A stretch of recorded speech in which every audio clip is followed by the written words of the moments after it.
નમસ્કાર. ઓમ વક્રતુંડ મહાકાય સૂર્યકોટિ સમપ્રભુ નિર્વિઘ્નમ કુરુ મે દેવ સર્વકાર્યેષુ સર્વદા. ભગવાન શ્રી જગન્નાથ, જગતના નાથ, જગન્નાથ ભગવાન. જગન્નાથપુરી પૂર્વ દિશામાં ધામ આવેલું છે. આપણે ત્યાં 4 ધામ ગણાય છે. 4 ધામ.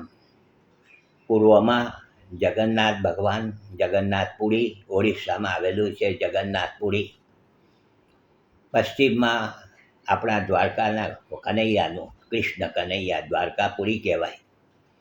ઉત્તરમાં બદ્રી કેદાર અને દક્ષિણમાં શ્રી રામેશ્વર. આ આપણા 4 ધામ ગણાય છે. હવે આ 4 ધામમાં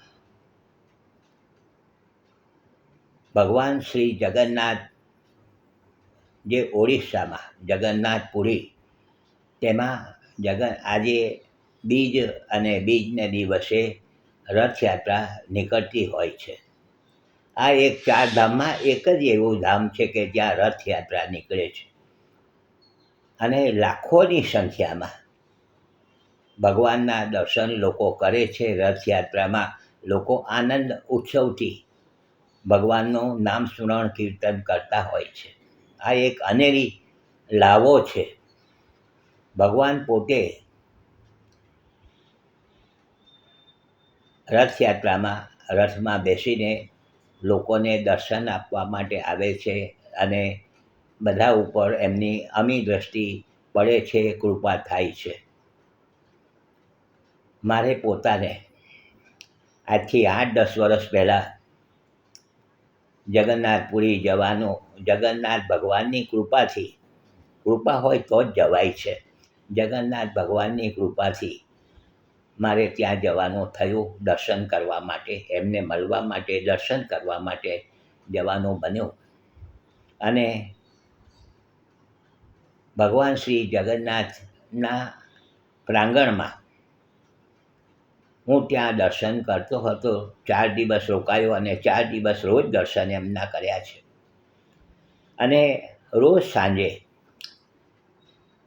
ભગવાન શ્રી જગન્નાથ ભગવાનની ધજા બદલાય છે. જોજો, આ ધજા બદલાય છે. રોજ સાંજે 7 વાગે જગન્નાથપુરીમાં ભગવાન શ્રી જગન્નાથજીની ધજા બદલાય છે. અને એ ધજા મંદિરની હોય છે, પબ્લિકની નથી હોતી, મંદિર તરફથી હોય છે. ને મંદિરના જે વ્યક્તિ નિર્ધારિત કર્યા છે તે જ ધજા ચડાવે છે વર્ષોથી. અને સ્વાભાવિક છે કે હું ત્યાં રોકાયો હતો એટલે ધજાના દર્શન કેવી રીતે ચડે છે ધજા, અને કેવી રીતે આ 200 ફૂટ ઉપર, 215 ફૂટ ઉપરનું મંદિર છે ઊંચાઈનું, અને ત્યાં પેલા ધજા મૂકે છે, ચડાવે છે ને ફટફટ નીચે ઉતરે છે, પેલી ચડી જાય છે. આ એક જોવાનો લાવો છે ભગવાન શ્રી જગન્નાથજીનો ધજા ચડાવે તે. આપણામાં એમ કહેવાય છે કે ભગવાનના દર્શન કરવા જેટલું જ પુણ્ય ધજાના દર્શન કરવાથી મળતું હોય છે. ધજાના દર્શન કરવાથી ભગવાનને મળ્યા છે એટલું પુણ્ય મળે છે. તો મારે પણ આ મને લાવો મળ્યો. પરંતુ લાવો તો મળ્યો, એ તો સારી વાત છે, પરંતુ સાથે જે વ્યક્તિ ધજા ચડાવવા માટે ઉપર ગયેલા હતા અને નીચે ઉતરીને હજારો માણસો જોતા હતા. હું એકલી હતો, મને તો કોઈ ઓળખતું પણ નહીં હતું ત્યાં. પરંતુ એ વ્યક્તિએ જે નીચે ઉતરીને મને આ જે ધજા ચડાવેલી હતી અને એ મને પ્રસાદી તરીકે એમને મારા હાથમાં મૂકી. આ ધજાના દર્શન છે. આ જગન્નાથપુરીના દર્શન છે. 24 કલાક ભગવાન જગન્નાથના મંદિર ઉપર ફરકતી હતી આ ધજાના દર્શન. મને એમ થયું કે લોકોને પણ આ ધજાના દર્શન કરાવું, કે જે લોકો નથી જઈ શકતા જગન્નાથપુરી, તો એને ધજાના દર્શન કરવાથી ભગવાન શ્રી જગન્નાથજીનું, જેને કહેવાય કે એટલું પુણ્ય મળે. મને તો લાભ મળ્યો, પણ મને એમ થાય કે લોકોને પણ આ હું દર્શન કરાવું ધજાના, અને લોકોને પણ જગન્નાથપુરી જવા જેટલું પુણ્ય મળે.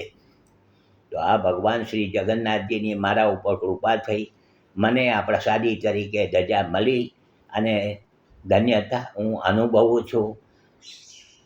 બધાને દર્શન કરાવવાની મારી ભાવના હતી. અત્યારે રથયાત્રા ચાલી રહેલી છે અને રથયાત્રા વખતે આપણે ભગવાન શ્રી જગન્નાથજીનો ધજાના દર્શન કરીએ તો આપણને પણ અંદરથી આનંદનો ઉત્સાહનો અનુભવ થાય અને ભગવાન શ્રી જગન્નાથના ચરણમાં સૌ ભક્તોની પ્રીતિ થાય એવી ભગવાન શ્રી જગન્નાથ પાસે હું કૃપા કરું છું. બધાને જ દર્શન કરવા બોલાવે, પણ જે નથી જઈ શકતા એ ધજાના દર્શન કરીને પણ ધન્યતા અનુભવશે. હસમુખલાલ ઝવેરીના સૌને નમસ્કાર. જય શ્રી કૃષ્ણ. ઓમ નમઃ શિવાય અને જય જગન્નાથ.